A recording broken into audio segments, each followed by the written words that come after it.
il marche le micro? Super. Je découvre que Attac a nourri le projet d'élaborer une constitution pour l'Europe. C'est tout à fait intéressant. Il faudra leur faire passer le document comparaison de projets constituants que vous avez. Vous avez tous 2 pages. Il y en a une qui est un tableau que je vais juste évoquer, mais qui devrait vous servir chez vous, en fait, pour bosser après. C'est une liste de points que nous devrions, à mon avis, surveiller dans tout projet constituant, quel qu'il soit. Un projet pour nous, pour le pays dans lequel nous habitons, sachant que, ça, à mon avis, cette liste de points est tout à fait valable aussi bien pour la France que pour n'importe quel autre pays. C'est complètement universel, la protection contre les abus de pouvoir. Aussi bien que pour un projet qui serait européen ou continental ou intercontinental. Si nous avons à jauger une constitution, nous devrions porter notre attention, focaliser notre attention sur chacun des points de cette page recto verso. Et ce serait intéressant, vous avez vu comment je présente le truc, il y a donc en ligne, il y a les points importants dans une constitution, et en colonne, il y a les projets que nous comparons.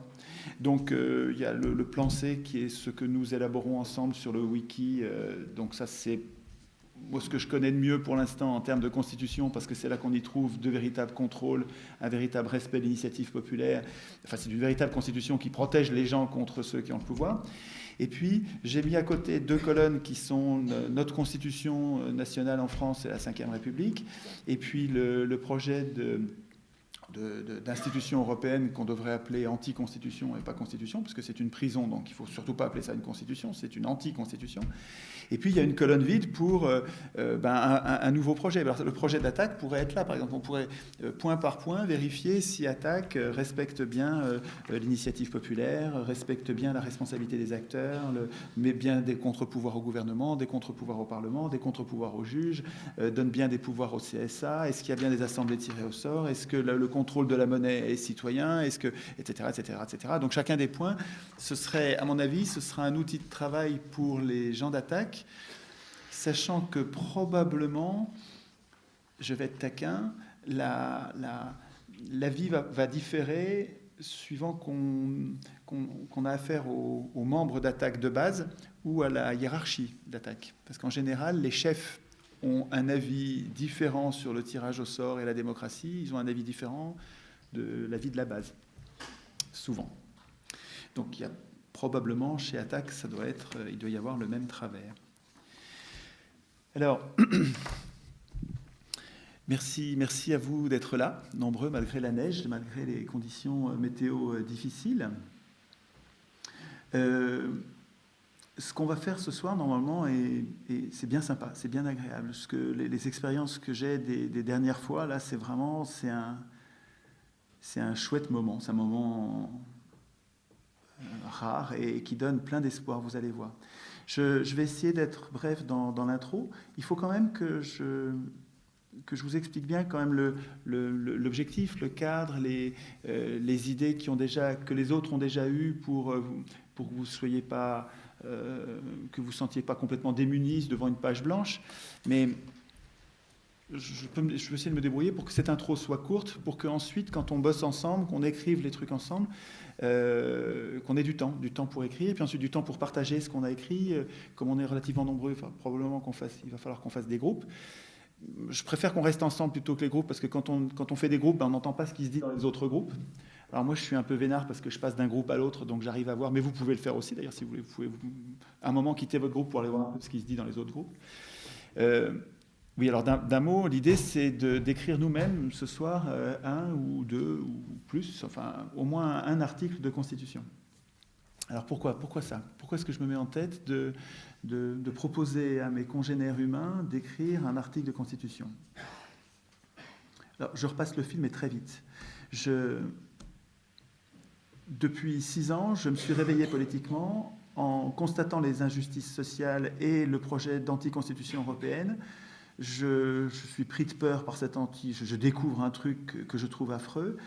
J'étais pas seul, on était des centaines de milliers avec justement les gens d'Attac, beaucoup, mais pas seulement, plein de gens partout en France qui se sont inquiétés sur le projet d'anticonstitution. L'anticonstitution européenne Et vous voyez comme je fais attention à ne pas dire Constitution européenne. C'est très important que nous ne disions plus Constitution quand on a affaire à une anti-Constitution. Sinon, on ferme nous-mêmes la porte de la prison politique dans laquelle on est. Donc, nous étions très nombreux, à gauche comme à droite, à nous apercevoir de la prison politique que constituait cette anti-Constitution. Et cette anti-Constitution, elle n'était pas nouvelle. Il n'y avait pas grand-chose de nouveau dans cette anti-Constitution européenne. Mais elle nous a rendu sensibles quelque chose qui se préparait depuis des décennies, depuis des dizaines d'années, et qui était hypocrite, chafouin, traîtreux, en douce, l'air de rien, sans le dire à personne. Et le référendum de 2005 nous a rendus sensibles, un truc terrifiant, et nous le rendant sensibles a permis qu'on y résiste. Depuis, je suis réveillé, j'essaye Alors, je me suis pas... Quand on a voté non, on aurait pu dire, bon ben voilà, on s'est bagarré, on a gagné, et on rentre chez nous. Moi, j'ai continué à me bagarrer, poussé par le regard des autres. C'est les autres qui comptaient sur moi, qui disaient, maintenant, il ne faut pas s'arrêter, il faut continuer. Donc, il y a les autres qui comptaient sur moi, et puis les autres qui m'aiment pas, ceux qui disent que je suis un imposteur, un bon à rien, quelqu'un qui parle de ce qui ignore tout, qui se fout du monde, qui ment, qui est un escroc, enfin toutes sortes de noms d'oiseaux qu'on me colle, et moi je me donne du mal pour leur prouver que c'est pas vrai. Donc il y a deux regards, des regards bienveillants et malveillants, qui me poussent à me donner du mal. Et je suis pas seul, on est plein, les humains marchent à ça. Je découvre après coup, j'ai découvert que ce ressort qui me pousse à me donner du mal pour le bien commun, on est très nombreux à l'avoir, c'est le regard des autres qui nous pousse à la vertu et nous pousse aussi à ne pas sortir des chemins de la vertu. C'est-à-dire que c'est carotte et bâton. Il y a une récompense à être vertueux et une punition si jamais on sort des chemins de la vertu. Les Athéniens faisaient ça très bien. Ils se servaient de ce mobile humain qui marche bien, qui est l'honneur, qu'eux appelaient la vergogne, qui est l'importance qu'on donne au regard des autres. Je fais vite, j'ai promis que je fais vite. Donc depuis 2005, donc ça fait maintenant 7 ans presque, 7 ans, j'essaye de comprendre, j'essaye de bâtir une alternative. Puisque nous avons une mauvaise constitution, c'est plus qu'une mauvaise, c'est une anti-constitution, mais puisque nous avons une mauvaise constitution en Europe et en France, j'essaye de comprendre d'où ça vient, j'essaye d'imaginer qu'est-ce que serait une bonne constitution, qu'est-ce qu'il y a... Alors, si on trouve qu'elle est mauvaise, mais qu'est-ce qu'on voudrait, qu'est-ce qu'on veut? Est-ce qu'on veut une bonne constitution, mais concrètement, ça veut dire quoi? Qu'est-ce qu'il y a dans une bonne constitution? J'essaie de réfléchir à qu'est-ce qu'il y a dans une bonne constitution et qu'est-ce qui explique qu'aucun peuple au monde n'arrive à écrire une bonne constitution. Vous savez, si vous suivez ce que je fais, vous savez que c'est une référence que j'utilise tout le temps parce qu'elle me semble très très utile et importante. Je me sers du conseil d'Hippocrate, ce médecin antique, qui disait quelque chose qui est vraiment, qui est une règle, c'est pas une règle, c'est une méthode de travail qui est formidable. Il disait, cherchez la cause des causes. Vous êtes malade, si vous vous en prenez aux symptômes, vous ne réglerez rien. Si vous laissez la cause sans vous en occuper, si vous occupez que des conséquences, vous ne réglerez rien. Donc il faut être radical, il faut prendre le mal à la racine, chercher la cause. Et comme la plupart du temps, dans presque tous les cas, les événements, les maladies, les problèmes ont plusieurs causes, ils sont multifactoriels, on ne peut pas s'en prendre à toutes les causes, il faut chercher parmi les causes la cause qui détermine toutes les autres. S'il y en a une, là où les causes, s'il y en a plusieurs, on en prendra plusieurs, mais souvent, il y a une cause vraiment plus importante que les autres, déterminante, elle détermine les autres, elle est en amont, quand vous remontez, et si vous changiez celle-là, si vous arriviez à vous prendre à cette cause-là, toutes les autres qui sont en aval ne pourraient plus être possibles, et vous donnez les moyens de régler le problème, en cherchant la cause des causes. Alors, chercher, c'est pas forcément trouver. J'ai l'impression d'avoir trouvé quelque chose, mais je progresse sans arrêt, moi. La controverse me fait progresser. Le fait de me frotter à des gens qui ne sont pas d'accord me fait plus progresser que me frotter à des gens qui sont d'accord. Bon, c'est très agréable d'être avec des gens qui sont d'accord, mais c'est plus utile d'avoir des gens qui sont... alors, s'ils sont méchants, tant pis, il faudra faire avec, mais c'est mieux s'ils ne sont pas méchants. Mais s'ils ne sont pas d'accord et fermes dans leur position et qu'il y a un argument, on va progresser. Soit c'est lui qui va progresser, soit c'est moi, mais dans une controverse, on va progresser. En cherchant la cause des causes, la cause donc des injustices sociales, pourquoi est-ce que nous avons... Je tombe sur la Constitution. Il me semble que quand j'observe... Alors les injustices sociales, j'ai fait une espèce d'arbre pour représenter toutes les injustices sociales et j'y mets le chômage, les bas salaires, l'injustice dans l'entreprise, la corruption des acteurs politiques, le racisme, les injustices en général, la monnaie privatisée. Tout ça, ce sont des problèmes majeurs pour nos sociétés, des problèmes majeurs, mais ce sont... Je crois que c'est mon originalité, parce qu'il me semble que je n'entends pas souvent ça dans les discours politiques, il me semble que tout ça, ce sont des conséquences. C'est-à-dire que elles sont le résultat de causes qu'il y a en amont et que nous ne voyons pas pour l'instant. Et parce que nous ne les voyons pas, nous n'arrivons pas à régler le problème, mais ce n'est pas une fatalité, c'est juste une question de conscience, on n'a pas encore bien analysé le truc. Je prends les problèmes d'une autre façon, je cherche leurs causes, et il me semble que aussi bien sur le nucléaire que sur la corruption, nous avons parmi nous, dans notre corps social, chacun des humains est comme une cellule dans le corps social, et nous avons des tas de cellules, des tas de résistants qui ont très bien analysé les problèmes monétaires, les problèmes écologiques, les problèmes financiers, les problèmes dans le droit du travail. Ils ont très bien analysé les problèmes, ils savent très bien, ils ont toute une série de propositions qui sont tout à fait sensées. Donc, les conséquences sont bien analysées, les solutions, les alternatives à ces dysfonctionnements sont bien analysées, mais ce qui fait que nous n'arrivons pas à changer les choses, ce qui fait que ces résistants se heurtent depuis des dizaines d'années, ils ont beau être sur les marchés tous les jours à tracter, expliquer, ils expliquent bien, ils ont bien repéré ce qui ne va pas, mais ils se heurtent à un mur qui est leur impuissance politique. Notre problème commun à tous les résistants, commun aux écologistes, à ceux qui résistent sur la monnaie, ceux qui résistent en droit du travail, ceux qui résistent contre le racisme. Tous, notre point commun, c'est que nous avons un problème avec notre impuissance politique. Nous n'avons pas de moyens politiques pour changer le monde, pour agir. Ce qu'on nous présente comme démocratie, c'est le simple droit de désigner des maîtres, c'est-à-dire des gens qui décident tout à notre place. Et on le désigne parmi des gens qu'on n'a même pas choisis, qui sont choisis par les plus riches, ceux qui ont les moyens de financer leur campagne électorale.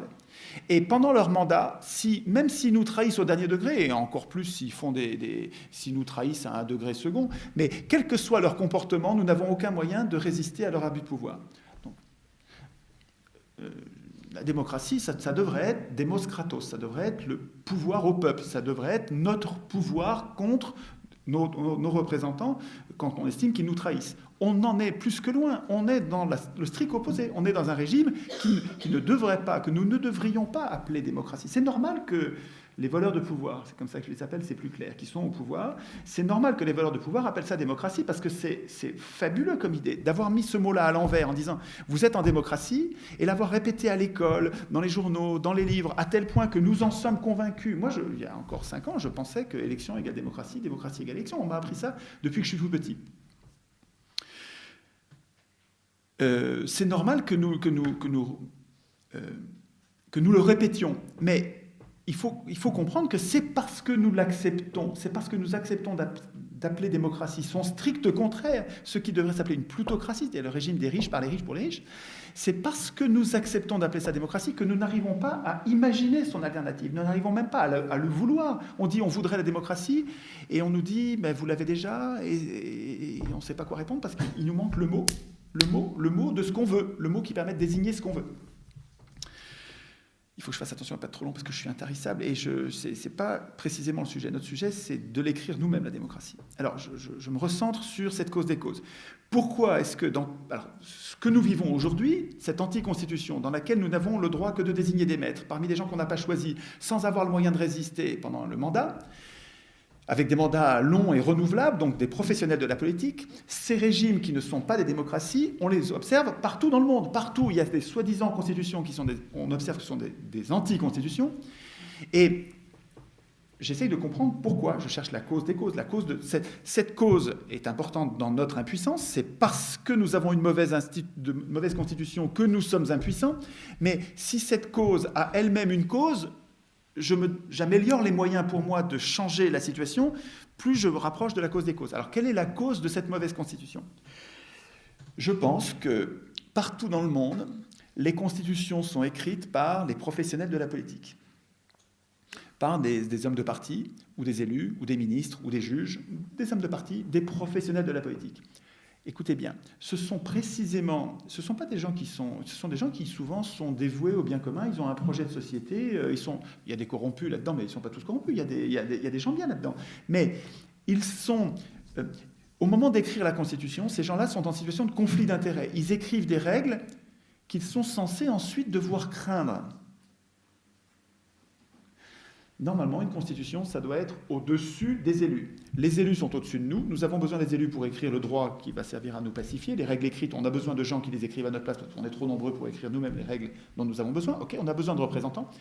Mais ces représentants, pour qu'ils ne deviennent pas des maîtres, on a besoin qu'ils aient au-dessus d'eux un texte supérieur qu'ils doivent craindre. Et s'ils ne le craignent pas, c'est une mauvaise limonade pour nous. Hein. Ce texte, ils doivent le craindre pour nous protéger, nous, à la base. Les 99% qui n'avons pas le pouvoir, qui ne voulons d'ailleurs pas le pouvoir, mais qui craignons les abus de pouvoir. Nous avons besoin des élus, et nous avons besoin, au-dessus des élus, d'un texte supérieur dont pour l'instant tout le monde se fout. Et c'est ça notre folie, c'est ça notre erreur. Erreur radicale, erreur centrale, erreur stratégique, erreur principale. Hein. Notre erreur, c'est de nous foutre de la Constitution et de la laisser écrire en disant « Non, mais moi, la Constitution, je ne connais rien. Non, je ne sais même pas ce que c'est. Oh, j'ai du boulot, hein, je n'ai pas le temps. Je n'ai pas le temps de m'occuper de ça. » Et quand on dit ben, « Lui, il a envie de l'écrire là, ben, qu'il l'écrive. » Et quand on laisse l'élu, ou l'homme de parti, ou le ministre, écrire lui-même le texte qu'il doit craindre, un enfant comprend. Et c'est étonnant que nous ne comprenions pas. Enfin, en général, quand on parle, on comprend vite. Hein, mais un enfant comprend que si on laisse quelqu'un écrire la règle qu'il est censé craindre, il va écrire une règle dont il n'a rien à craindre. Et ça, c'est pas bon pour nous. C'est-à-dire que nous avons perdu la protection contre les abus de pouvoir qui, normalement, devraient être dans une constitution. Parce que, non pas parce qu'ils sont pourris, hein, c'est pas parce qu'ils sont mauvais, c'est pas parce que ce sont des gens... Je ne mets pas en cause la vertu des représentants. Comme les Athéniens, je pense que nous avons tous en nous et nos représentants, nous avons tous en nous du bon et du mauvais. Nous avons tous potentiellement de la vertu et potentiellement des vices. Je ne diabolise personne et je n'angélise personne. Je prends acte de notre imperfection. Les Athéniens à Athènes, il y a 2500 ans, prenaient acte de leur imperfection. Ils savaient qu'ils étaient... qui avaient du bon en eux, mais ils savaient qu'ils étaient aussi dangereux. Et en désignant leurs représentants, pour que leurs représentants restent leurs serviteurs, ils les tiraient au sort. Ils les tiraient au sort pour les affaiblir. Et ils les contrôlaient comme le lait sur le feu avec la reddition des comptes. Ils rendaient des comptes devant des... Et puis la révocabilité à tout moment, en cours de mandat, ils pouvaient être virés à tout moment, les représentants. Hein. Et la reddition des comptes, c'était devant des jurés d'Athéniens tirés au sort. Donc, quand quelqu'un avait été tiré au sort, il représentait l'Assemblée pour telle activité, par exemple pour être magistrat, c'est-à-dire pour préparer les lois ou pour appliquer les lois. Il représentait l'Assemblée et au bout de son mandat, c'est des mandats courts, 6 mois, 1 an, il rendait compte devant un jury composé de jurés, lui-même tiré au sort de 200 personnes. Donc ça rigolait pas. Quand quelqu'un avait été tiré au sort, il était ensuite contrôlé. Il devait expliquer pourquoi j'ai fait ci, pourquoi j'ai fait ça.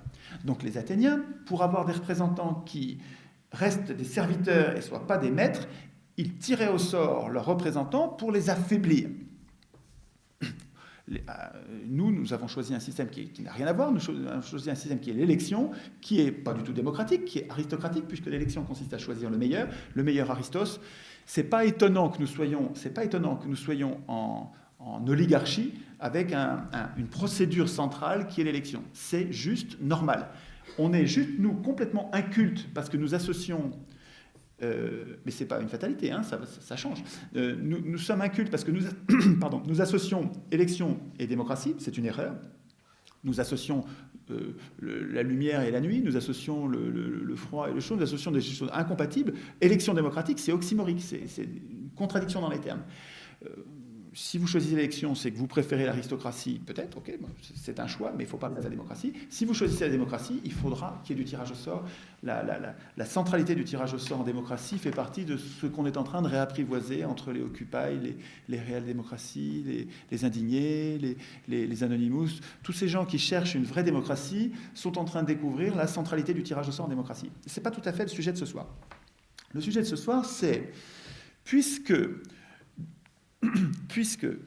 ma thèse, c'est que les peuples du monde, pas seulement la France, hein, pas seulement la commune de Grenoble, les peuples du monde. Alors les peuples, peut-être je vais faire juste une micro-parenthèse d'une minute. Qu'est-ce que c'est qu'un peuple ? Pour simplifier, les humains sont des individus indépendants les uns des autres. Tant qu'ils n'ont pas de volonté de vivre ensemble, ils sont une multitude. Multitudes, comme les animaux sont des multitudes. Et puis, quand ils décident de vivre ensemble, de faire société, avec une règle commune, là, ils font peuple. Ils font peuple parce qu'ils décident de vivre ensemble sous l'empire d'une loi commune. Alors, il y a différentes façons d'écrire les lois et de les contrôler et de garder l'initiative, mais on peut admettre comme définition simple du peuple qu'un peuple, c'est un groupe d'humains qui décident de vivre ensemble avec des règles communes. Et qu'est-ce qui fait que les peuples du monde aujourd'hui n'ont pas de constitution ? C'est qu'ils renoncent à écrire eux-mêmes leur constitution. Laissant écrire leur constitution par les professionnels de la politique, ces professionnels de la politique sont en conflit d'intérêts partout dans le monde et à toutes les époques. Hein, c'est un phénomène universel que je décris là. Les professionnels de la politique partout dans le monde, par quelque chose qui est plus fort qu'eux, je leur en veux pas. C'est pas parce qu'ils sont mauvais, c'est pas parce que je dis pas qu'ils sont malhonnêtes ou pourris ou corrompus. C'est pas ça que je dis. Je dis les professionnels de la politique qu'on laisse écrire les constitutions partout dans le monde parce qu'ils ont un intérêt personnel là-dedans à instituer leur puissance et notre impuissance. Ben c'est ce qu'ils font. Ils le font parce qu'ils ont un intérêt à le faire. Ils ont un intérêt puissant à instituer leur puissance de professionnels de la politique. Ils le font pour de bonnes intentions, hein. Enfin, ils le font peut-être aussi pour de mauvaises intentions, mais même avec de bonnes intentions, ils vont le faire. Même s'ils ont un bon projet pour le bien commun, même s'ils sont gentils, vous voyez, mais s'ils veulent le bien des gens, au moment d'écrire la Constitution, ils vont programmer leur puissance parce qu'ils ont un intérêt personnel à le faire. Et notre impuissance parce que c'est leur intérêt personnel. Pour sortir de cette tenaille, là, je crois tenir la cause des causes. C'est-à-dire que c'est notre renonciation, notre renoncement, notre abandon du processus constituant, notre négligence par rapport à la qualité du processus constituant, c'est la cause des causes, à mon avis. C'est parce qu'aujourd'hui, tout le monde s'en fout, que les hommes au pouvoir arrivent à écrire les constitutions. Et je trouve ça prometteur, parce que si je devais attendre des élus que ça change, je crois que j'aurais longtemps à attendre. Si par contre la cause des causes, je la trouve en moi-même, là j'ai un levier sur lequel je peux agir, je peux changer les choses. Et ça donne, je trouve que ça donne de l'espoir. C'est-à-dire que d'un seul coup, on prenait les choses par le mauvais côté, on n'arrivait pas à même commencer à agir. Là, si on prend les problèmes par le bon bout, en disant commençons par instituer nous-mêmes notre puissance politique, et puis on se disputera après pour savoir qu'est-ce qu'on va faire. Mais commençons par instituer notre puissance, puisque c'est notre infirmité commune aujourd'hui, c'est notre impuissance politique. Prenons le problème à la racine, soyons radicaux, commençons par écrire nous-mêmes notre constitution, et puis on se disputera après pour savoir qu'est-ce qu'on fait. On fera peut-être des référendums sur chacun des grands sujets de société, des référendums avec des longs débats pour savoir quels sont les arguments en présence. Mais avant de traiter toutes ces mauvaises conséquences qui sont aujourd'hui notre point de focal aujourd'hui quotidien, c'est de nous en prendre aux conséquences.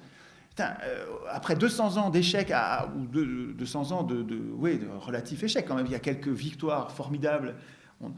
Quand on descend tous dans la rue par millions pendant le Front populaire, on arrive à arracher les 40 heures par semaine, les congés payés, l'augmentation du salaire minimum, l'augmentation importante du salaire minimum. Formidable, ok, mais ce n'est pas les élections qui ont permis ça. Hein. Je vous rappelle que Blum avait promis qu'il n'augmenterait pas les salaires. Hein. Il avait promis à la Banque de France qu'il n'augmenterait pas les salaires. Blum, hein, le socialiste du Front populaire, avait promis qu'il n'augmenterait pas les salaires. Hein. Donc c'est pas... Et pourtant, on l'avait élu. On l'avait élu, mais si on l'avait que élu, on n'aurait pas eu les congés payés, tout ça. On a eu les congés payés et toutes ces avancées sociales parce qu'on est descendu dans la rue. Hein. Bref. pour sortir de cette impasse qui vient de notre impuissance politique, je propose que nous écrivions nous-mêmes notre Constitution.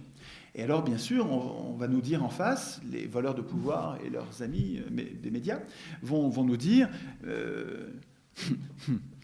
vous allez écrire une constitution, mais vous n'y connaissez rien, vous êtes incompétent, et puis ça fait chier tout le monde, c'est un texte qui est ennuyeux, les gens ça les intéresse pas, les gens sont occupés, monsieur, par leur pouvoir d'achat, par le chômage, par des choses beaucoup plus importantes, vous êtes là à les ennuyer avec des textes poussiéreux qui n'intéressent personne. Ce que je sens dans nos réunions, nos rencontres, c'est au contraire une ferveur. Les gens comprennent un truc important, un truc qui change tout. En prenant les problèmes par le bon bout, on les rend possibles. Et je trouve que les gens, justement, s'approprient la Constitution beaucoup plus que ce qu'on nous annonce. Ils voudraient bien qu'on se désintéresse de la Constitution, mais en fait, il ne suffit pas de nous annoncer qu'on va s'en désintéresser, parce qu'en fait, ça nous intéresse. Alors, ce que j'essaye de faire concrètement, c'est d'apporter un démenti à ces gens-là en disant prenons le problème ensemble, prouvons que nous sommes capables d'écrire des articles de constitution en nous y collant. Alors, ça prend du temps d'écrire une constitution, ça va prendre quand même quelques semaines, quelques mois peut-être. Si on a une assemblée constituante qui ressort composée de gens dont c'est pas le métier, donc ils connaissent pas le truc, il va falloir qu'ils en parlent entre eux, que le niveau monte parce que ceux qui en savent un peu l'apprennent aux autres, et puis finalement, c'est en travaillant qu'on devient compétent. Les élus, pour écrire une constitution, ils sont pas compétents. C'est en se mettant à l'écrire qu'ils se mettent à se dire, tiens, il y a ça, il y a ça, il y a ça, et puis qu'ils font attention à tous les enjeux. Et nous sommes tout à fait capables de faire ça. C'est pas compliqué. Écrire une constitution, ne croyez pas ce qu'on vous dit, écrire une constitution, ça n'est pas compliqué. On va se tromper. Je ne dis pas qu'on fera une constitution parfaite, c'est pas ça. On va se tromper. Et c'est pas grave, on va corriger. Tout ce qui est vivant sur Terre se trompe. Tout le temps, à tout propos. Il faut démystifier l'erreur. Non, pas démystifier. Il faut désacraliser. Il faut dédramatiser l'erreur. Voilà, il faut dédramatiser l'erreur. C'est pas grave du tout de se tromper. On va se donner les moyens, 1, d'écrire notre constitution, et 2, quand on s'aperçoit que c'est pas bon, de la changer. On va prévoir des procédures de révision de la constitution qui permettront d'adapter le truc quand on va s'apercevoir qu'on s'est trompé. Comme si les élus ne se trompaient pas. Vous croyez qu'ils ne se trompent pas? C'est une blague. Ils se trompent tout le temps. Tout ce qui est vivant sur Terre se trompe tout le temps. Les arbres, un arbre qui pousse à côté d'un mur, il pousse, il croit que ça va marcher, et puis il tombe sur le mur, il s'est trompé. Eh bien, il s'adapte, il contourne le truc, il fait le tour du mur. Tout ce qui est vivant sur Terre n'arrête pas de se tromper, fait des essais, et change, et s'adapte. Nous sommes tout à fait capables de faire exactement la même chose. Nous sommes capables de penser nos institutions, de prévoir déjà des tas d'erreurs et de ne pas les commettre, parce que si on est plusieurs, on fait un cerveau collectif, et on est capable de déjouer déjà des tas de pièges. Et puis s'il y a des pièges qu'on ne déjoue pas, si on a fait une erreur, on a prévu des mandats trop longs ou trop renouvelables, ou l'initiative populaire, on a mis les seuils trop hauts. Je vais vous parler un peu plus en détail tout à l'heure du référendum d'initiative populaire, mais si on s'aperçoit qu'on a commis des erreurs, on les corrigera, il n'y a pas de problème. Ne croyez pas les gens quand ils vous disent, les voleurs de pouvoir, quand ils vous disent la Constitution c'est trop compliqué, vous n'y arriverez jamais. L'idée ce soir, c'est que ce soit pas seulement un gars qui parle à d'autres, c'est qu'on se parle entre nous avec un papier, un crayon. Alors, on a oublié la ramette, mais c'est pas grave. Moi, j'ai un bloc-notes, je dois avoir au moins une cinquantaine de feuilles. Il n'y a qu'à les couper en deux, on n'a pas besoin de beaucoup de papier, parce qu'il s'agit d'écrire un article, peut-être 2, et puis d'en parler entre nous pour voir qu'est-ce qui compte pas, comment on le formule, et puis ensuite de mettre en commun. On n'a pas besoin de beaucoup de papier. Ce serait bien que vous ayez tous un peu de quoi écrire, papier, crayon, peut-être vous pouvez écrire sur une des zones blanches qui restent sur le papier qu'on a distribué. Donc l'idée, c'est pas d'écrire la Constitution, c'est d'écrire un exemple de Constitution pour montrer que, 1, c'est possible. Des hommes dont ce n'est pas le métier sont capables d'écrire une constitution. Et 2, c'est beaucoup mieux. C'est-à-dire que quand c'est des hommes qui ne cherchent pas le pouvoir, qui cherchent à se protéger simplement des abus de pouvoir, donc qui ne sont pas jugés partis, qui ne sont pas en conflit d'intérêts, c'est beaucoup mieux. C'est-à-dire qu'on écrit des vrais contre-pouvoirs. C'est-à-dire qu'on écrit des règles dans lesquelles les élus rendent des comptes, les élus sont révocables, nous sommes capables, nous avons une initiative populaire qui nous permet de reprendre le contrôle à tout moment. Un atelier comme celui de ce soir devrait nous permettre de montrer que, 1, c'est possible, et 2, c'est beaucoup mieux. On va voir. Et en plus, vous allez voir que ça nous rend sensibles, ça va vous rendre sensible que c'est vraiment pas si compliqué. Et que vous allez voir quand vous y réfléchissez, c'est ça qui est fabuleux, vraiment c'est quelque chose que j'aime beaucoup dans ces réunions-là, c'est que ça se voit dans vos yeux que vous êtes en train de vous rendre compte que c'est un sujet super important. Et qu'ensuite, quand vous lisez une constitution, après avoir fait cet exercice d'écriture vous-même, quand vous êtes mis vraiment sur l'article référendum d'initiative populaire, vous avez réfléchi aux enjeux, quel seuil, quel garde-fou, comment ça marche entre le local, le national, le local, le régional, comment on articule ça. Quand vous avez réfléchi là-dessus, quand ensuite vous lisez une constitution, mais vous la lisez mieux. Vous la lisez beaucoup mieux, vous la lisez avec un œil critique en disant « mais si moi je l'avais écrit, j'aurais écrit autrement ». Alors qu'avant, on n'ose pas, on est infantilisé par nos élus.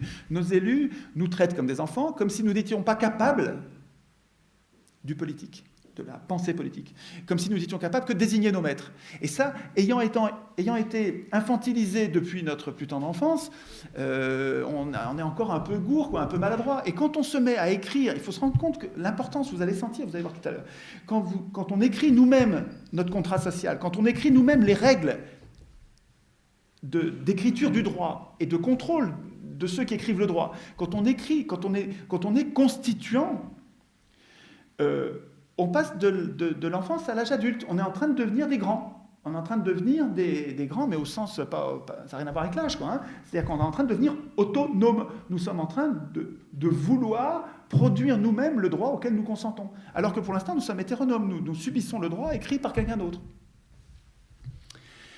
Alors, il y a 36 sujets sur lesquels on pourrait se concentrer. Il faut qu'on se concentre sur un sujet, je pense, pour discuter de la même chose et pouvoir ensuite mettre en commun. Il y a plein de sujets intéressants et pour l'instant, dans les ateliers, on s'est toujours concentré sur le référendum d'initiative populaire parce que c'est à la fois très central et très concret. Et c'est vraiment ce qui nous manque dans nos institutions. Si nous avions ça dans nos institutions, beaucoup de choses changeraient. Les élus ne nous le donneront jamais. Nos élus ne nous donneront jamais, pas parce qu'ils sont mauvais, parce qu'ils sont en conflit d'intérêts et qu'ils ont trop à perdre personnellement dans cette affaire. Mais nos élus ne nous donneront jamais le référendum d'initiative populaire.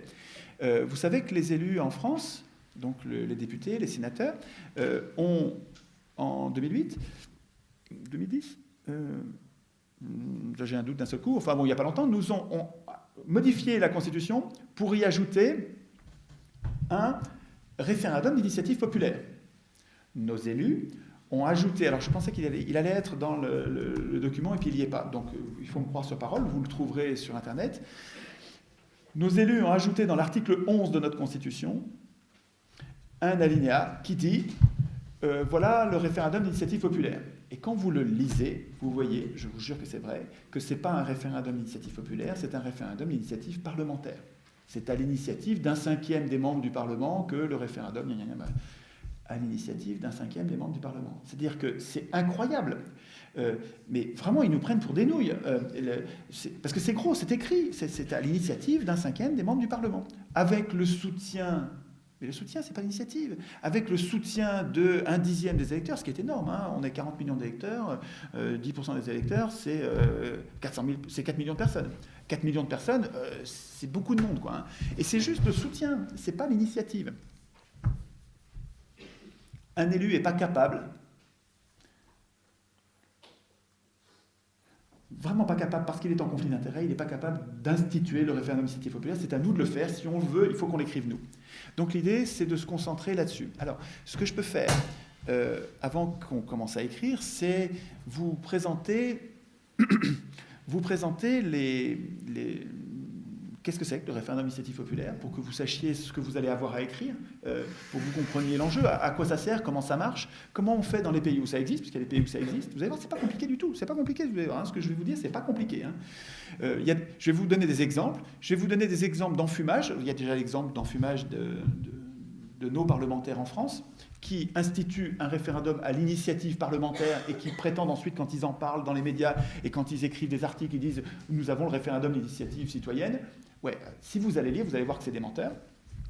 On a le même genre d'escroquerie au niveau européen, puisque on a un droit de pétition, c'est-à-dire qu'on a le droit, si on est 1 million d'Européens à être d'accord sur un sujet, on a le droit d'aller demander l'autorisation si elle veut bien, à la commission, mais si elle est de bonne humeur, parce qu'elle peut jeter le truc à la poubelle sans motiver, sans dire pourquoi. Hein, mais enfin, si elle est de bonne humeur, ce serait gentil à elle d'aller transmettre notre pétition au Parlement, et le Parlement va en discuter. Il va en discuter, ils vont en faire ce qu'ils veulent, ils vont en discuter, puis voilà, c'est fini. Et puis c'est tout. Et voilà le référendum d'initiative populaire à l'européenne. Attendez, je vais vous expliquer ce que c'est qu'un vrai référendum d'initiative populaire. Vous allez voir, c'est complètement différent. Un référendum d'initiative populaire, c'est une institution, une règle dans la Constitution qui permet à une toute petite partie de la population, 1% de la population, 1% des inscrits, 1% des habitants, 1% des... Alors là, ça va être un sujet de discussion. Est-ce qu'on prend les habitants, ça veut dire qu'il y a les étrangers? Est-ce qu'on prend les inscrits? Il y a tous ceux qui ne sont pas inscrits. Est-ce qu'on prend... il va falloir que vous réfléchissiez à quel est le corps social qui a le droit de lancer un référendum. Donc une toute petite partie des citoyens, des humains vivant dans un pays, une toute petite partie peut appeler les autres en leur disant « qu'est-ce que vous pensez de ça ?» Par exemple, au hasard, là, il y a le gouvernement qui vient de confier nos retraites. Vous êtes pour ou vous êtes contre la destruction des retraites par répartition? Et là, si nous savions le référendum d'initiative populaire, nous pourrions dire « Non, mais là, ce qu'ils ont fait l'année dernière, c'est pas bien du tout. Il faut abroger cette loi. » C'est ce qu'ont fait les Suisses. Vous savez que nos voisins suisses ont le référendum d'initiative populaire et ils ont des élus qui, eux aussi, ont dégradé leur retraite la même année que nous. La différence entre les Suisses et nous, c'est que les Suisses ont réagi aussitôt, dans les semaines qui ont suivi, par référendum d'initiative populaire. Ils ont, écoutez bien, les Suisses ont, de leur propre initiative et contre l'avis express de leurs élus, les Suisses ont abrogé la loi qui dégradait leur retraite. Et la règle qui leur permet de faire ça, c'est un article de leur Constitution. Leur puissance politique de résister au coup d'État de leurs élus, leur coup d'État éventuel, parce que du même coup, comme ils ont ce moyen de résister, c'est le référendum d'initiative populaire. Comme ils ont le moyen de résister, leurs élus font moins de bêtises, parce qu'ils savent que de toute façon, ça ne sert à rien de le faire. Il va y avoir un référendum qui va abroger une loi scélérate. Ça calme les élus d'avoir l'épée de Damoclès d'un référendum d'initiative populaire toujours possible. Donc, une toute petite partie de la population peut, de sa propre initiative, poser une question au peuple, et c'est pas cette petite partie qui tranche, c'est le peuple qui décide, à la majorité, oui ou non, d'être d'accord avec ce petit groupe ou pas. Et donc, il y a beaucoup de questions, et il y a des jours dans l'année où on se retrouve et on vote pour plein de questions. Alors, ça peut être 10, 15, 20 questions, donc il y a une liste, et pour cette question, je vote oui, cette question, je vote non, cette question, je vote non, cette question, je vote oui. Et vous allez dire, c'est fastidieux. Attends, demandez aux Suisses ce qu'ils en pensent, ils ne trouvent pas ça fastidieux du tout. Ils savent très bien qu'il y a 8 questions sur 10 qui sont des questions à la con, des questions sur chasse, pêche, tradition, des questions à la con. Et puis, il y a une ou deux questions qui sont des questions super importantes, des questions qui leur tiennent à cœur, des questions auxquelles ils tiennent. Et pour ces questions-là, ils ne veulent pas perdre le référendum d'initiative populaire pour tout l'or du monde. Ah oui, une différence aussi sur le référendum que j'ai oublié de vous signaler, c'est que le référendum, c'est un peuple qui répond à une question. Un peuple qui dit ce qu'il pense sur un sujet. Il y a le référendum d'initiative populaire, vous avez compris, c'est à notre propre initiative. Mais il y a aussi un autre référendum qui est celui que nous avons dans notre Constitution, qui est le référendum à l'initiative du prince. C'est-à-dire que c'est le président de la République ou le président du Conseil, enfin c'est le président de l'exécutif, Napoléon III par exemple, qui peut, et là c'était De Gaulle, qui peut lancer le référendum. On appelle ça un référendum césariste. Césariste, ça vient de César, un tyran.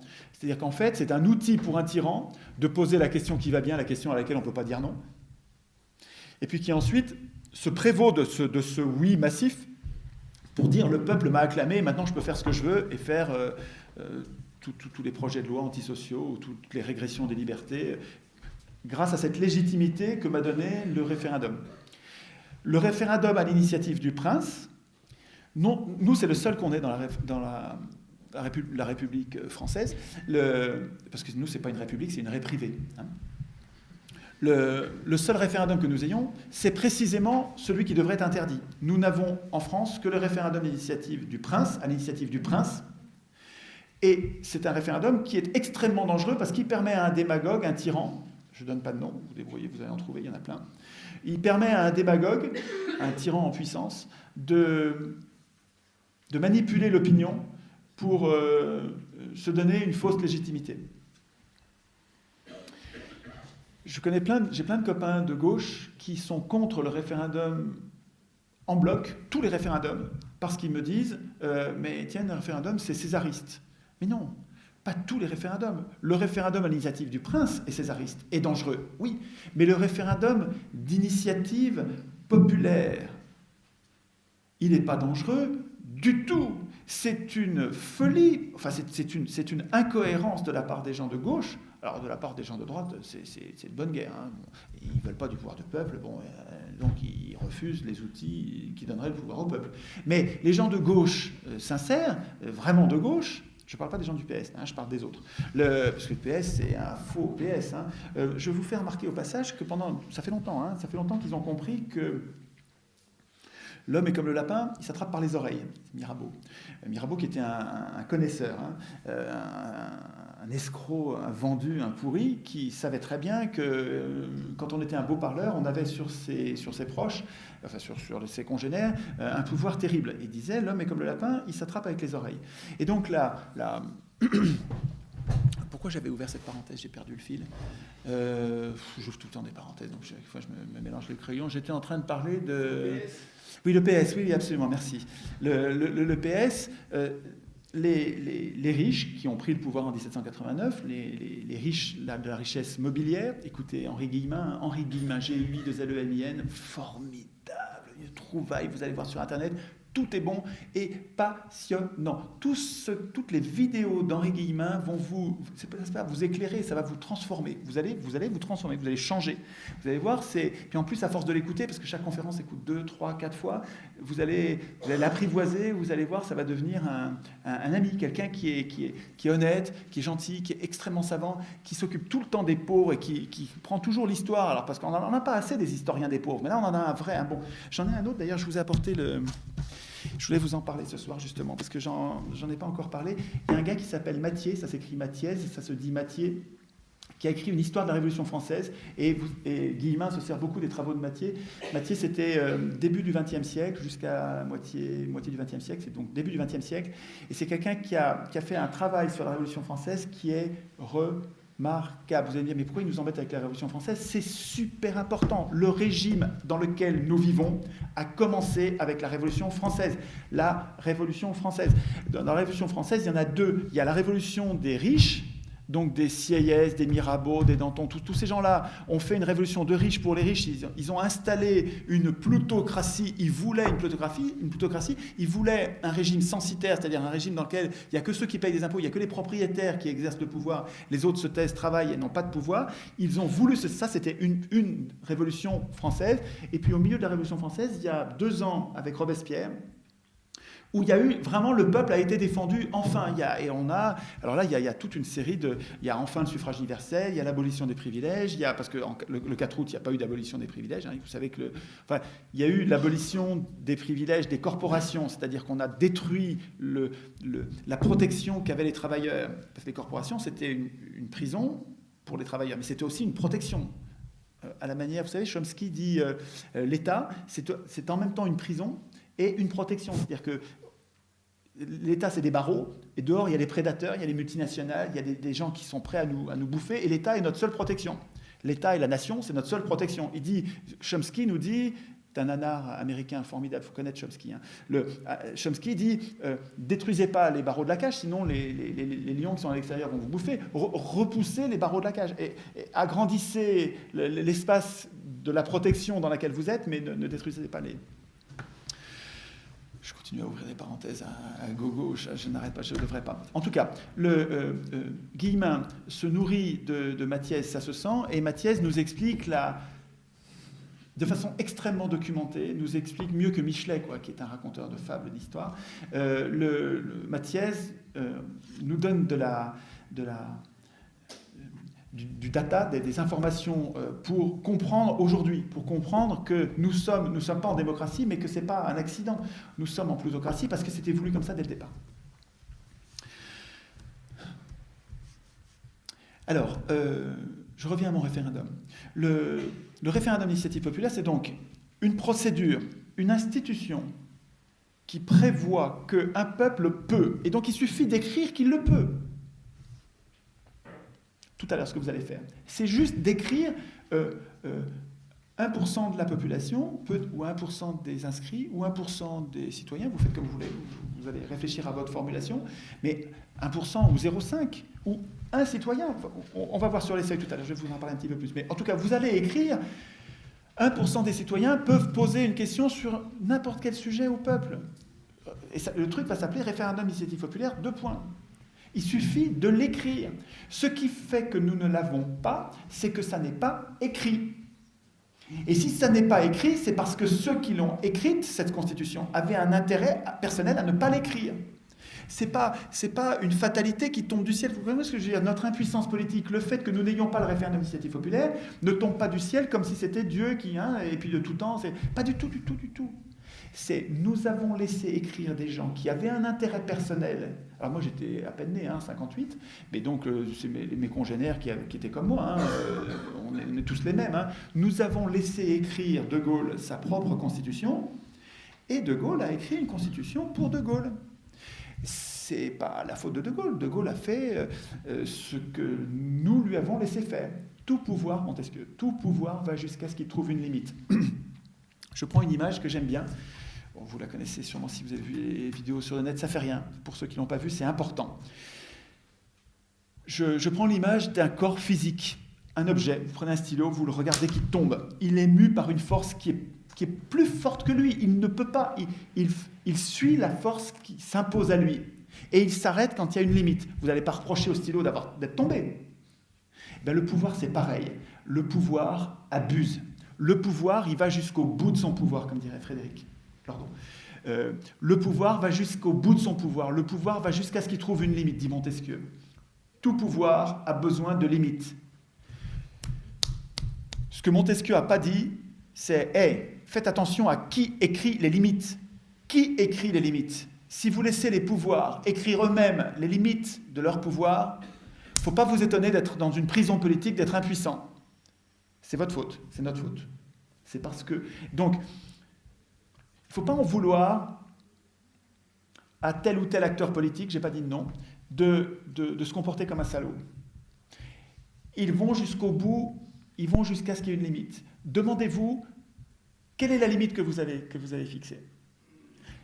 Et vous changerez tout. Si on fixe des limites au pouvoir, les pouvoirs iront jusqu'à la limite. Et si on fixe des limites aux banquiers, vous savez les banquiers, pourquoi ils peuvent aller comme ça jusqu'au bout ? Vous connaissez les accords de Bâle, qui sont les accords de régulation de l'activité bancaire, les accords de Bâle, Bâle 1, Bâle 2, Bâle 3, Bâle c'est une ville en Suisse. Vous savez ici. Les gens qui discutent à Bâle, les gens qui discutent pour savoir quelles vont être les règles qu'on va imposer aux banques, les gens qui discutent, c'est tous des banquiers. C'est pour ça qu'il n'y a pas de limite. C'est pour ça qu'ils font ce qu'ils veulent. Voilà. Les sanctions qu'on n'a pas données aux banquiers qui nous ont amenés dans cet état. Voilà. Si vous attendez les sanctions des accords de Bâle, vous allez attendre longtemps. Il n'y a que des banquiers là-dedans. Ils ne vont pas se faire harakiri. C'est juste pas à eux d'écrire les règles de régulation des banques. C'est juste pas aux banquiers qui sont tous là. Tous les banquiers, ils sont en situation de faillite frauduleuse. Pas de faillite. De faillite, même pas frauduleuse, de faillite crapuleuse. Ils ont tous menti, trahi. Ils devraient tous être en tôle et ruinés. Au lieu de ça, nos gouvernements leur délivrent pas des milliards, pas des dizaines de milliards, pas des centaines de milliards, des milliers de milliards. La Fed, la Réserve fédérale américaine, qui n'est ni réserve ni fédérale ni américaine, je ne développe pas, c'est un groupe de banques privées, c'est une bande de crapules. C'est une bande de crapules qui, depuis 1913, d'ailleurs le bail arrive à échéance fin décembre 2013, 2012. À la fin de l'année, là, c'est peut-être ça d'ailleurs la fin du monde qu'ils annoncent. Ce serait marrant que c'est ça. C'est que si Obama a le, comment dire, il ne faut pas utiliser de gros mots, s'il a le courage de ne pas renouveler le bail de la Fed, là il y a un changement de monde. Parce que la Fed a obtenu en 2013, c'était Woodrow Wilson qui était le président des États-Unis, qui est complètement aux ordres de ces gens-là et qui a institué aux États-Unis en 1913 la réserve fédérale, qui est une catastrophe absolue, c'est-à-dire la privatisation de la création monétaire. C'est une catastrophe pour le monde, pas seulement pour les États-Unis. Il a institué en même temps, tenez-vous bien, l'impôt sur le revenu, qui était anticonstitutionnel. La Constitution américaine prévoyait qu'il ne fallait pas qu'il y ait d'impôt sur le revenu. Il a été institué la même année. Dès qu'il a été élu, Woodrow Wilson a institué la réserve fédérale, l'impôt sur le revenu, qui sert à financer précisément les intérêts qu'on va verser à la banque en question, et le FBI.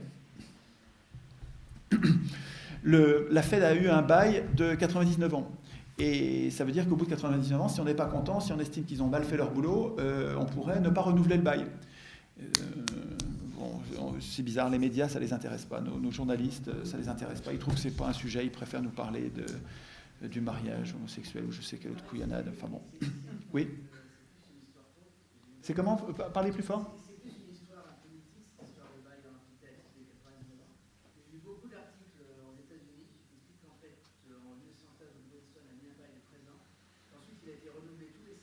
Oui. Que ceux qui renouvellent sont carrément à la cour supérieure du gouvernement. Ah oui, il n'y a pas de bail de 99 ans? Il n'y aurait pas, il paraît. Ah oui, d'accord, donc il faut vérifier ça. Moi, il me semblait avoir... j'ai lu le bouquin de Mullins que j'ai trouvé passionnant sur la réserve fédérale. Mullins est devenu depuis un antisémite notoire, il faut le savoir, parce que si on ne le dit pas, on est un affreux. Donc je dis, ça n'a rien à voir puisque le bouquin n'est pas antisémite du tout. Mullins, c'est quelqu'un qui a travaillé sur la réserve fédérale et qui a fait un bouquin passionnant qui s'appelle Les secrets de la réserve fédérale, un gros bouquin vert. Je veux dire, c'est super important pour comprendre ce qui se passe aujourd'hui. Super important, un travail de fourmi à retrouver les articles de journaux dans lesquels tel acteur qui faisait partie du complot de 1913 s'est lâché. Il a avoué, quand il a parlé à un journaliste, il a dit un truc important qu'il avait caché jusque-là. Et dans ce journal, c'est sorti, hop, il prend cette pièce de puzzle et il a assemblé comme ça, il a réagencé toutes les pièces du puzzle pour comprendre comment s'était passé le complot de la réserve fédérale, parce que là, c'est vraiment un énorme et épouvantable complot. En tout cas, dans l'état actuel de mes connaissances, je pense que c'est vraiment un complot dramatique pour l'humanité tout entière. Et il me semble que c'est dans Mullins que j'ai lu que c'était un bail de 99 ans. Donc à vérifier, hein, on peut se tromper là-dessus. De toute façon, c'est...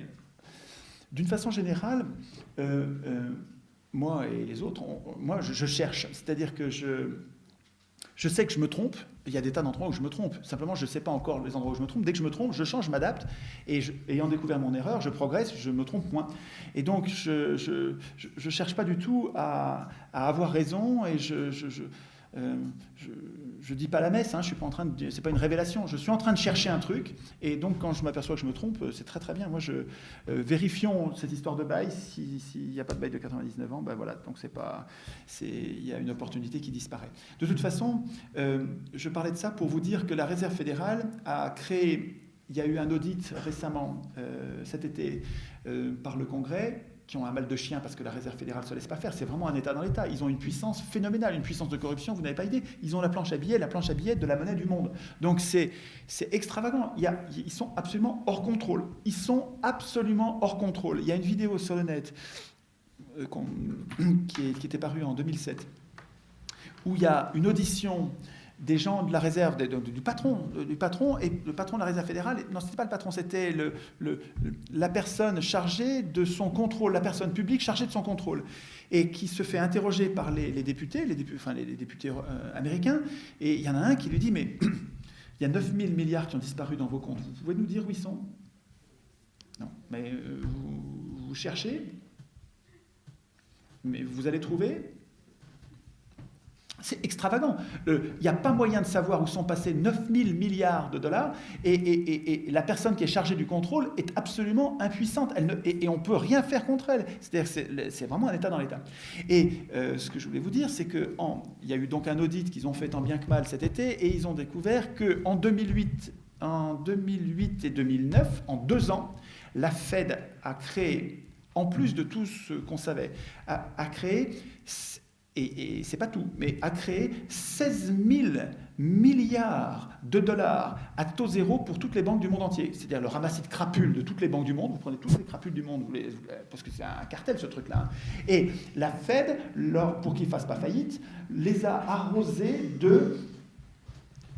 Je vous demande de vous souvenir de ça pour le jour où un membre de notre gouvernement soi-disant socialiste va nous dire « Non, mais on n'a pas l'argent, Et quand on va dire « Mais vous pourriez le créer », il va dire « Non, mais monsieur, vous n'êtes pas raisonnable, vous n'êtes pas responsable, monsieur, vous voulez de l'inflation ?»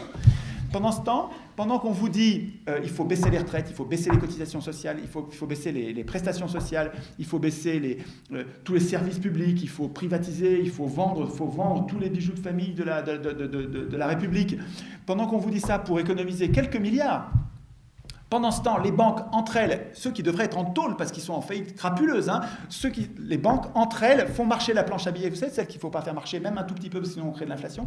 Eux, ils la font marcher à coût de 16 000 milliards de dollars. C'est des chiffres, c'est inhumain ça. En 2 ans, à taux zéro, prêté à toutes les banques pour qu'elles ne fassent pas faillite.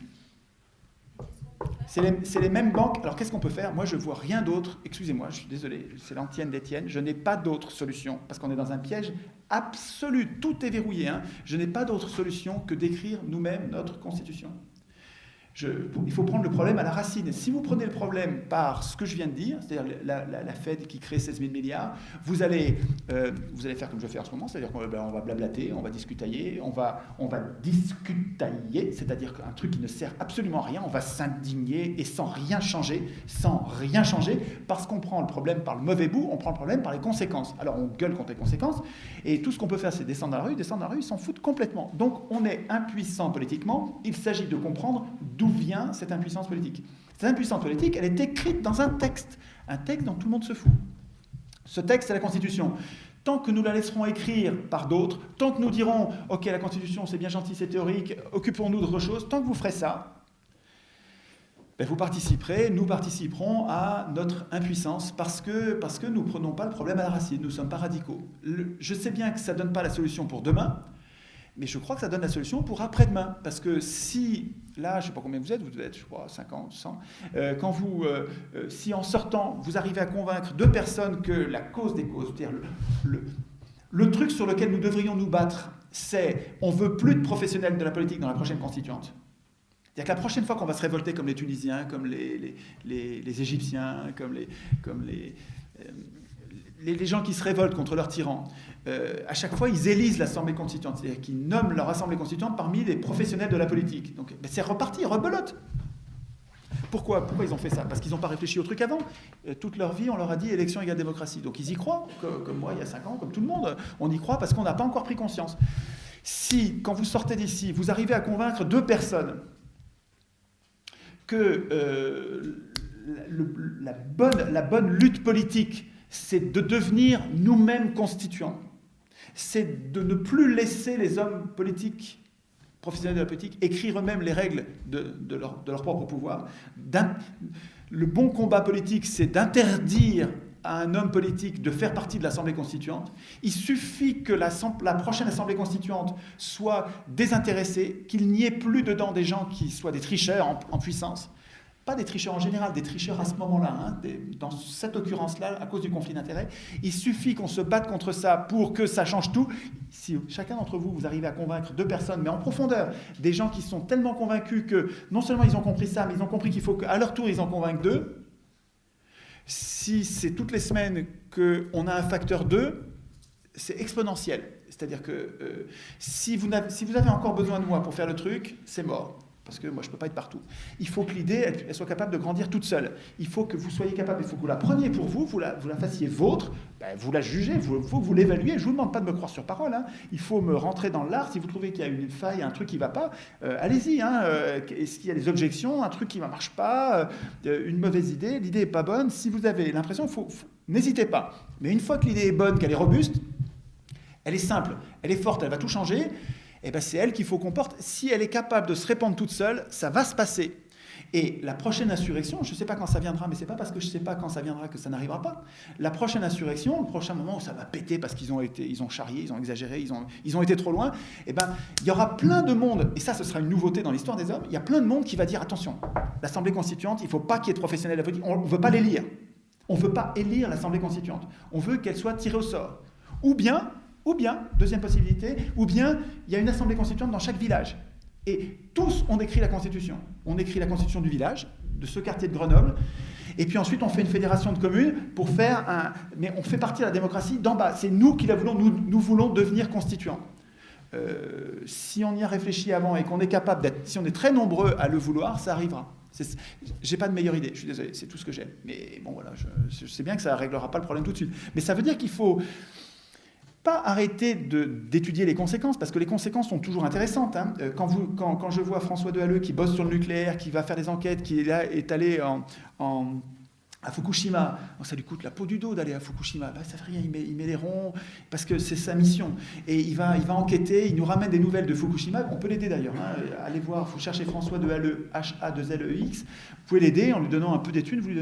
Si vous lui donnez 10 €, vous l'aidez, parce qu'en fait, les petits ruisseaux font les grandes rivières. Ce gars-là a besoin de thunes d'argent, pour nous prévenir, pour nous informer sur l'horreur du nucléaire en France. Hein. Et il a fait un film formidable sur les gens qui travaillent dans le nucléaire. Donc, si vous voulez, je ne dis pas qu'il faut abandonner, évidemment, cette résistance sur les conséquences. Nous avons besoin de tous ces résistants sur les différentes conséquences. Je dis juste que chacun de ces résistants et ceux qui les soutiennent devraient intégrer en plus, c'est pas contradictoire ce que je dis, c'est complémentaire, devraient intégrer en plus une priorité absolue pour le jour où on va avoir la possibilité de désigner une assemblée constituante. Il ne faut pas qu'elle soit élue. Les médias, ne comptez pas sur les médias, ils seront contre nous. Les médias sont achetés par les plus riches. C'est grâce aux médias que le PS est élu. C'est grâce aux médias que partout dans le monde, l'UMP et le PS, qui sont deux partis de droite en France, il y a la même chose dans tous les pays du monde. Les riches ont réussi, mais c'est déjà sous la Troisième République. Sous la Troisième République, écoutez bien, la Troisième République, c'est pour ça que j'avais commencé à vous parler de Guillemin. Explique parfaitement Guillemin, Henri Guillemin, à connaître absolument. Hein. Guillemin nous explique, pendant la Troisième République, les affairistes et les banquiers, c'est-à-dire la crème de la canaille, les crapules, les pires crapules en costard, chapeau haute forme, canne, gants, costard, des crapules, des voleurs, des menteurs, des assassins, des fauteurs de guerre. Ces gens-là s'appelaient centre-gauche. Centre-gauche, le parti de Thiers, centre-gauche. Ils le savent depuis le début, c'est pour ça que je parlais avec l'homme, et comme le lapin il s'attrape avec les oreilles, ils savent très bien se donner l'apparence du Parti socialiste et habiter Place des Vosges, tous ces gens-là, les gens du PS, ils sont tous pétés de thunes. Il y a quelques gens formidables au PS, des gens comme Gérard Filoche, des gens que j'aime énormément. Hein. Jacques Généreux qui était au PS, c'est quelqu'un de bien. Mais Généreux est parti, et Filoche devrait partir aussi. C'est un parti de gredins. La plupart des hiérarques, hein, peut-être pas les militants, hein, mais les chefs du Parti socialiste sont tous des gens très riches, qui travaillent pour les très riches, qui travaillent pour les banques.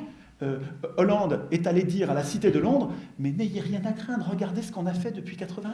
Je vous jure, vous avez vu la vidéo de Hollande qui est allé à la City, parce que la City commençait à avoir peur. Les socialistes et les communistes, il va y avoir le communisme en France. La City avait peur.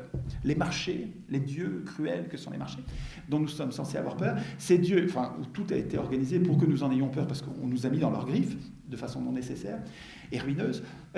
Les marchés financiers avaient peur du communisme. Et les Hollande est allé les rassurer en leur disant « Mais attendez, regardez qui nous sommes. Nous sommes des socialistes. » Il n'a pas fait les guillemets, mais il l'a dit. Je veux dire, les marchés ont tout de suite été rassurés parce qu'ils ont vu... Hollande leur a dit « Mais regardez, c'est nous qui avons privatisé. C'est nous qui avons mis en place les stock options.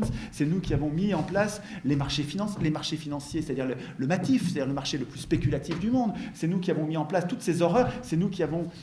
c'est nous les socialistes qui avons, il n'a pas fait ça, mais c'est nous les socialistes qui avons désynchronisé les salaires et les prix. C'est nous qui avons supprimé l'échelle mobile des salaires. Et donc, soyez rassurés, vous n'avez rien à craindre de nous, nous sommes les mêmes. Hollande est allé leur dire ça. Donc, c'est pas étonnant. Donc, le PS, c'est un parti de droite, comme le MP, c'est deux partis de droite dure, hein, de droite des banquiers. Hein, donc, c'est vraiment pas... C'est la droite rude. Hein. Et... il n'y a rien à attendre de ces gens-là. Qu'est-ce qui permet à ces gens-là d'accéder au pouvoir à coup sûr? C'est l'élection. L'élection va être gagnée par celui qui a été le plus vu par la multitude. Nous sommes 40 millions en France. 40 millions, c'est énormément de gens. L'outil qui sert à être vu par ces gens, avec sa belle cravate, ses belles lunettes, bien coiffé, un gentil sourire, pas un mot de travers, et promettant tout et son contraire, l'outil, c'est la télé. Et la télé et les journaux qui alimentent la télé en information.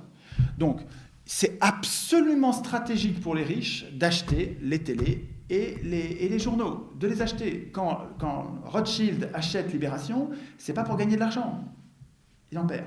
Quand Lazare achète Le Monde, c'est une autre banque, c'est pas pour gagner de l'argent, ils en perdent.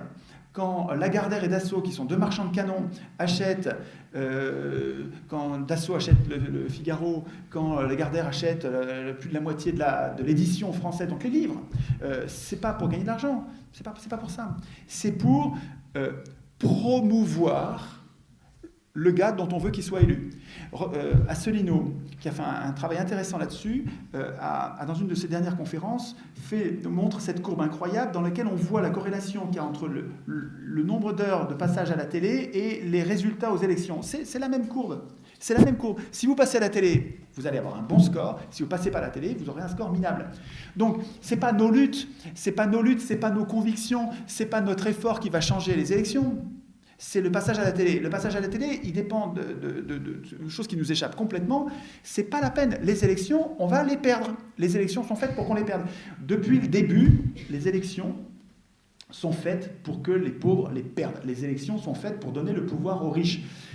Écoutez Guillemin qui vous raconte, j'ai pas pris ces livres-là, mais j'avais pas prévu de parler de ça, mais Guillemin, quand il explique la période qui a précédé la Commune de Paris, absolument passionnant, il explique comment Thiers, cet enfoiré de Thiers, cet assassin, ce criminel qui était Thiers, cette crapule, ce menteur, ce pleutre, c'est un moins que rien, c'est vraiment un sale mec, Thiers.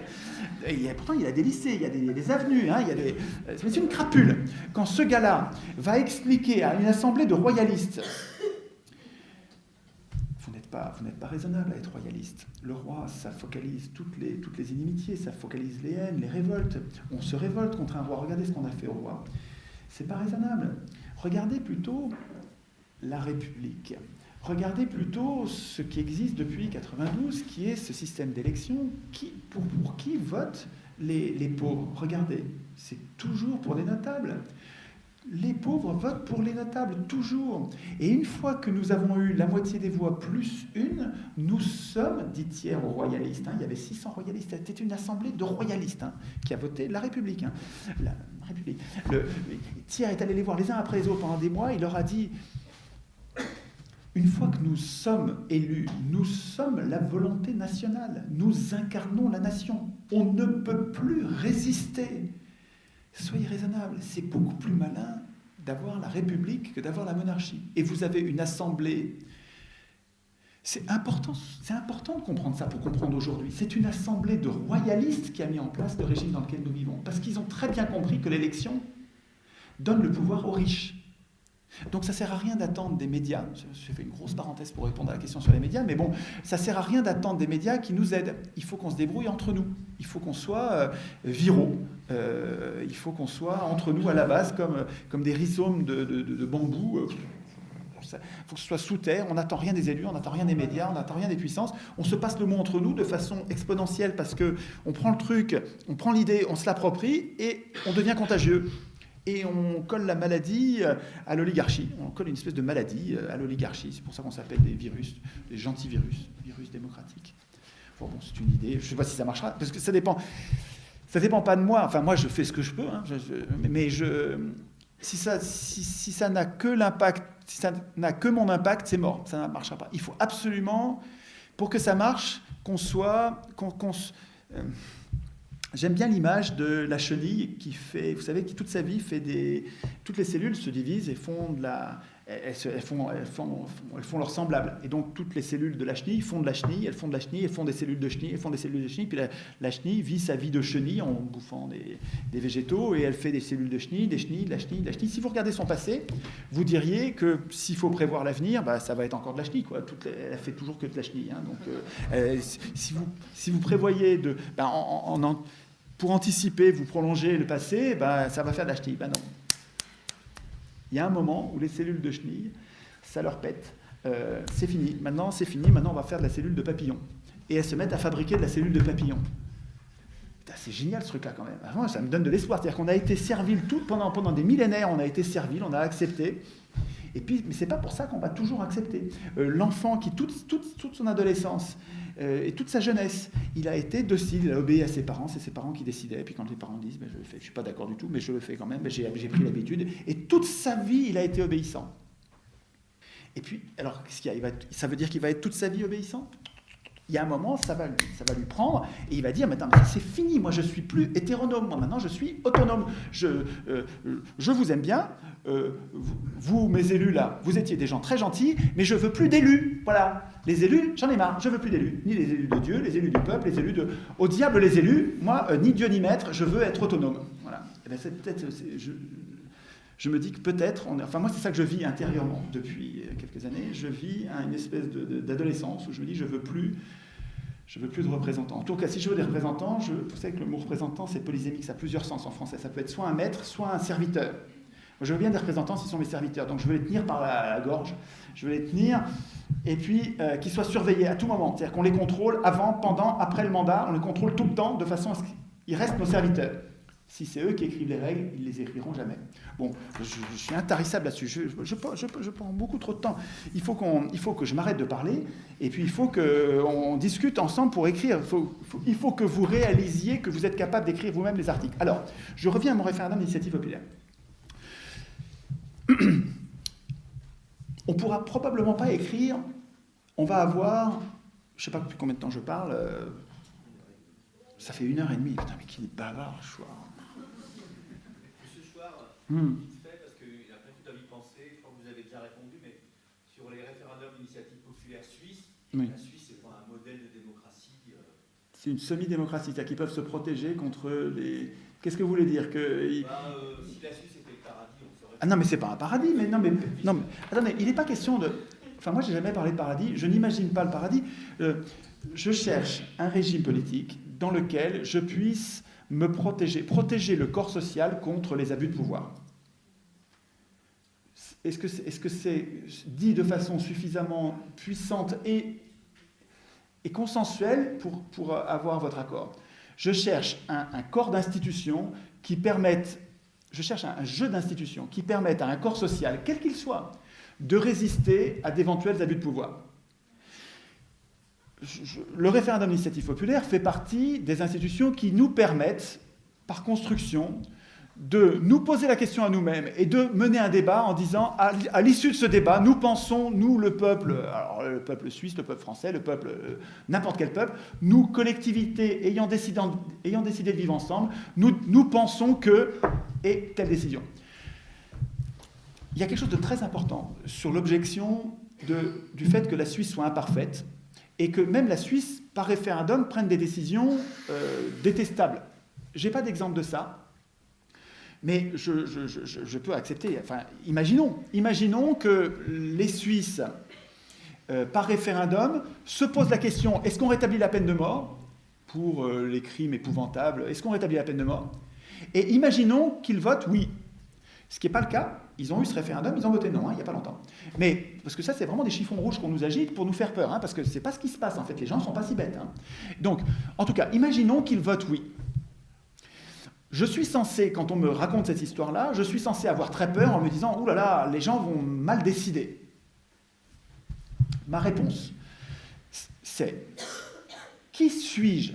Qui êtes-vous pour dire « Le peuple peut décider ça et ça et ça, mais ça, le peuple ne peut pas ». Qui êtes-vous pour dire à un peuple « Vous ne pouvez pas décider ça ».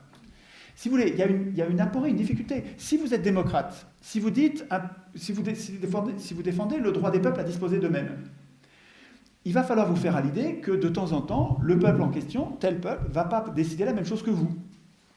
Sinon, si vous ne voulez les institutions que si le peuple prend les mêmes décisions que vous, c'est que vous êtes un tyran. C'est-à-dire que c'est vous qui voulez tout décider à sa place.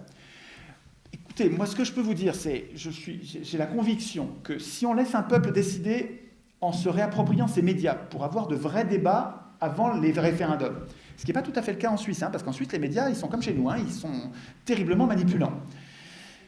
Et ça, à mon avis, ça fait partie des dysfonctionnements qui restent en Suisse.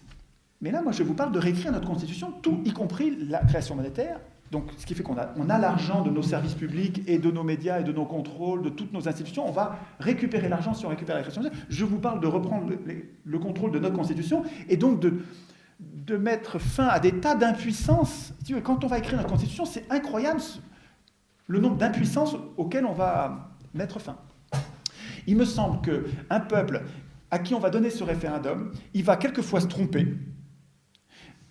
Mais si c'est vraiment une erreur, si c'est objectivement, pas de mon point de vue, si c'est objectivement une erreur, je ne vois pas pourquoi il ne s'en apercevrait pas 1 an, 2 ans, 3 ans après. Il va s'apercevoir que ça a des mauvais effets et à ce moment-là, il va changer.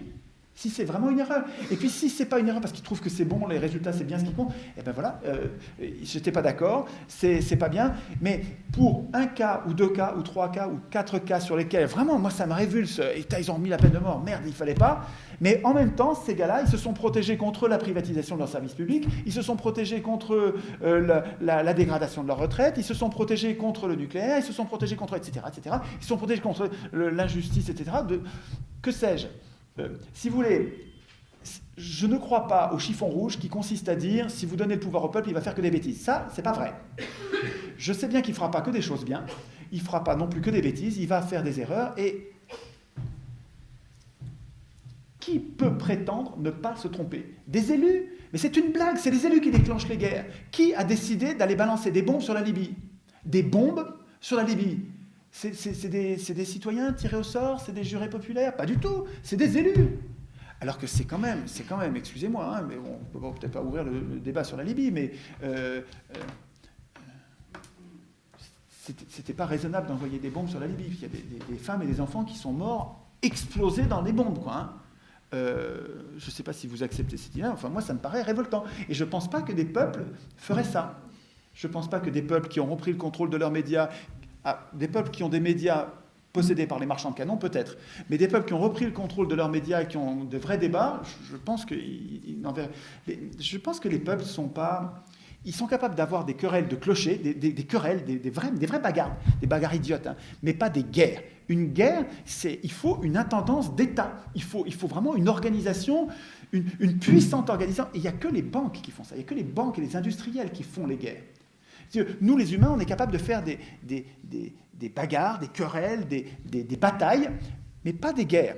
Les guerres, on les a que depuis qu'on a fabriqué des États et on a abandonné le pouvoir des États aux riches. Et les riches fabriquent... Écoutez Guillemin, vous allez voir, c'est extraordinaire.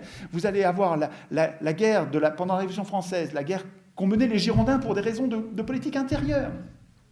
C'est des élus qui ont déclenché les guerres, là. La guerre de 92, les guerres de rapine qui ont consisté à aller voler la Belgique, à aller voler tout ce qu'il y avait. Prenez tout, disaient les grands créanciers de l'État. Prenez tout en Belgique.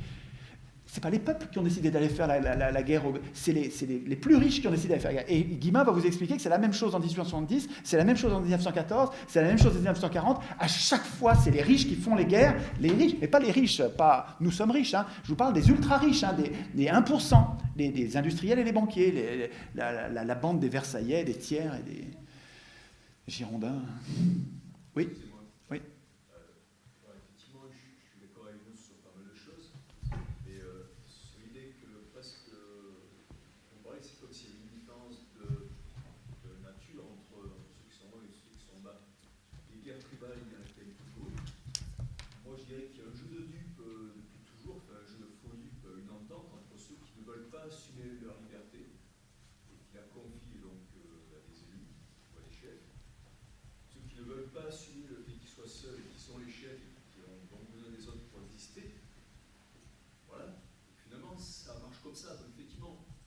Vous avez raison. Le peuple bien informé qui assume sa liberté, c'est-à-dire avec son angoisse, avec ce qui va avec, peut aller dans la bonne direction. Et je suis fondamentalement révolté par la façon dont on traite la population. Mais le cas de la Suisse, qui est quand même emblématique, pourquoi les Suisses jamais n'ont fait de référendum contre le secret bancaire? C'est-à-dire que le bien d'un peuple peut être le mal de toute une planète, parce qu'il y a l'argent le plus pourri de la planète qui va dans les comptes suisses, et comme tous les Suisses ensuite sont arrosés par ça, tous les étudiants travaillent dans les banques, etc., donc le bien local peut être un mal global. Voilà. Donc ça, pour moi, c'est quand même vachement important, et donc il s'agit d'abord aussi de penser l'humain dans sa totalité, pour pouvoir ensuite penser une société qui soit vraiment humaine, sans amputer l'homme de toute une partie de vie, d'une société qui ne serait pas bonne. Voilà. Formulation remarquable, celle-là. Vous savez que je tiens une page en vrac. Depuis 7 ans, je lis énormément. Et je voulais apporter pour vous la montrer. Je crée une page dans laquelle j'ajoute les perles de pensée que je trouve dans mes lectures. Et à force, vous allez voir quand vous cherchez en vrac dans mon site, et c'est un truc qui s'imprime, vous pouvez en imprimer 2 pages par page et puis en recto verso, donc ça devient gros comme ça fait 500 pages, mais en fait ça fait plus qu'une centaine de feuilles quand on fait comme ça. Et c'est remarquable, c'est vraiment, vous allez voir, c'est passionnant, c'est tout articulé autour des pouvoirs, des abus de pouvoir, des citations, c'est un très. Et je vais probablement y mettre votre formule que je trouve excellente. Le bien local peut être un mal global. Vous avez raison, mais c'est pas une raison pour renoncer. Et quand on va parler du référendum, on va sûrement avoir ce problème-là. C'est-à-dire que le référendum qui est dans une commune, qui décide par exemple d'installer le nucléaire, il va poser des tas de problèmes aux communes environnantes. Et il va falloir qu'on réfléchisse à ça pour savoir comment on va arbitrer, pour savoir où est le bien commun, non seulement du local, mais du plus global. Je suis complètement d'accord. Mais oui. Il y a le long terme aussi. Les écologistes ont beaucoup travaillé là-dessus. Il y a le long terme, il y a les générations à venir, oui. Du futur avec de nouveaux. Je pense que ça pourrait être intéressant. Tout à fait. Et Par contre, on pourrait faire un parlement des générations à venir, oui. Et pour la question du référendum, en Suisse, il y a eu un point normalement avec la question des minarets. Ouais. C'est un nationaliste qui a posé la question. Bah oui, mais Et moi, je pense qu'il est important que pour les personnes qui votent lors d'un référendum, ce soit toute la population qui soit représentée. Et donc, le droit de vote aux étrangers. Voilà. Vous verrez tout à l'heure que quand vous allez écrire vous-même les règles, vous allez voir que ça va être un sujet important de savoir qui vote à un référendum. Est-ce que vous faites voter les citoyens, les inscrits, les habitants, avec donc les étrangers? C'est un choix, ça. Mais si c'est nous qui écrivons les règles, c'est tout à fait quelque chose qui est à notre portée, puisque nous sommes en train de devenir constituants. Il pourrait y avoir un parlement donc des générations futures, il pourrait y avoir un parlement des animaux aussi, pour défendre les animaux, qu'on laisse toujours à l'abandon. Vous allez me dire, ouais, ça c'est un gadget, c'est pas du tout un gadget, je pense. Je pense que si les hommes seront capables de se faire du mal entre eux à un point, mais ça défie l'imagination, la cruauté des hommes envers eux-mêmes, à mon avis, est très très liée à l'exemple quotidien que nous vivons et acceptons de la cruauté envers les animaux. Il y a des tas de gens qui sont sortis des camps de concentration et qui ont fait le lien en disant ce que je vois, moi, en sortant du camp de concentration, ce que je vois, c'est qu'on fait subir aux animaux la même chose que ce que j'ai subi moi dans les camps de concentration. Et je pense que c'est lié, disent des gens comme Antelme, comme Primo Levi, ils disent, tant qu'il y aura des abattoirs, je crois que c'est Tolstoï qui disait ça, tant qu'il y aura des abattoirs, il y aura des camps de concentration, et il y aura des guerres d'une cruauté épouvantable, il y aura de la torture. Donc c'est pas du tout un gadget. Je pense que de bonnes institutions donneraient le spectacle aux enfants et aux jeunes adultes, et même aux vieux adultes, donneraient le spectacle d'un respect des animaux qui va avec un respect général du vivant, de tout ce qui peut souffrir, de façon à éviter la souffrance. Donc il pourrait y avoir un parlement des animaux aussi. Et donc, sur les minarets, là, moi, je mets mon excuse, quoi. Je ne suis pas d'accord pour considérer que je suis capable de condamner le vote Alors, c'est quoi? Ils ont interdit les minarets, c'est ça? Ils ont interdit la construction de nouveaux minarets? Mais attendez, si à la majorité, après avoir eu un débat, ils ont décidé qu'ils ne voulaient pas de minarets, c'est leur problème, c'est leur vie. Attendez, qui êtes-vous? Qui sommes-nous pour dire qu'ils ne devaient pas le faire? J'en sais rien, moi. Attendez, il ne faut pas qu'on se déchire sur... Alors, ça va être sur l'avortement, ça va être sur les minarets, ça va être sur les étrangers, ça va être sur le nucléaire, ça va être sur la création monétaire, ça va être sur... des sujets sur les homosexuels, le mariage homosexuel. Je ne veux pas parler du mariage homosexuel, ce n'est pas des sujets, ce n'est pas notre sujet, quoi. Je veux dire, on fera des référendums, on décidera, on se disputera après. Putain, faut pas qu'on se divise là-dessus, quoi. C'est déconnant, c'est déconnant. C'est souvent des sujets en plus qui créent deux camps antagonistes pour lesquels on est obligé de prendre parti. Ou pour l'un Mais oui, mais moi je ne veux pas prendre parti là-dessus.